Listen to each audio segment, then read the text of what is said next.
जिंदगी हमेशा दो हिस्सों में बटी होती है, एक जो तुम अभी जी रहे हो और दूसरा जो तुम जीना चाहते हो। और इन दोनों के बीच में खड़ा है सिर्फ एक ब्रिज, तुम्हारा माइंडसेट। तुम्हारा फोकस और तुम्हारी कंसिस्टेंसी माइंडसेट की इसलिए ज़रूरी है क्योंकि जब तक सोच नहीं बदलेगी रिजल्ट नहीं बदलेगा। फोकस इसलिए ज़रूरी है क्योंकि जिस चीज़ पर तुम एनर्जी लगाते हो वही बढ़ती है। और कंसिस्टेंसी इसलिए ज़रूरी है क्योंकि बड़े सपने एक रात में पूरे नहीं होते बल्कि रोज़ छोटे छोटे स्टेप में पूरे होते हैं। याद रखो, पैसा, टैलेंट, कॉन्फिडेंस ये बस कई बार तुम्हारे खिलाफ हो सकते हैं, लेकिन तुम्हारा माइंडसेट पावरफुल है, तुम्हारा फोकस साफ है, तुम लगातार चलते रहोगे कि कोई ताकत तुम्हें रोक नहीं सकती। तुम्हारा ड्रीम किसके हाथ में है? आपके। जिंदगी हमेशा दो हिस्सों में बटी होती है, एक जो तुम अभी जी रहे हो और दूसरा जो तुम जीना चाहते हो। और इन दोनों के बीच में खड़ा है सिर्फ एक ब्रिज, तुम्हारा माइंडसेट।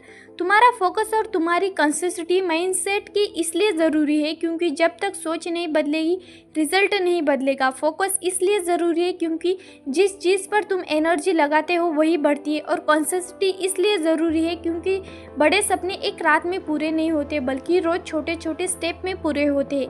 याद रखो, पैसा, टैलेंट, कॉन्फिडेंस ये बस कई बार तुम्हारे खिलाफ हो सकते हैं, लेकिन तुम्हारा माइंडसेट पावरफुल है, तुम्हारा फोकस साफ है, तुम लगातार चलते रहोगे कि कोई ताकत तुम्हें रोक नहीं सकती। तुम्हारा ड्रीम किसके हाथ में है? आपके।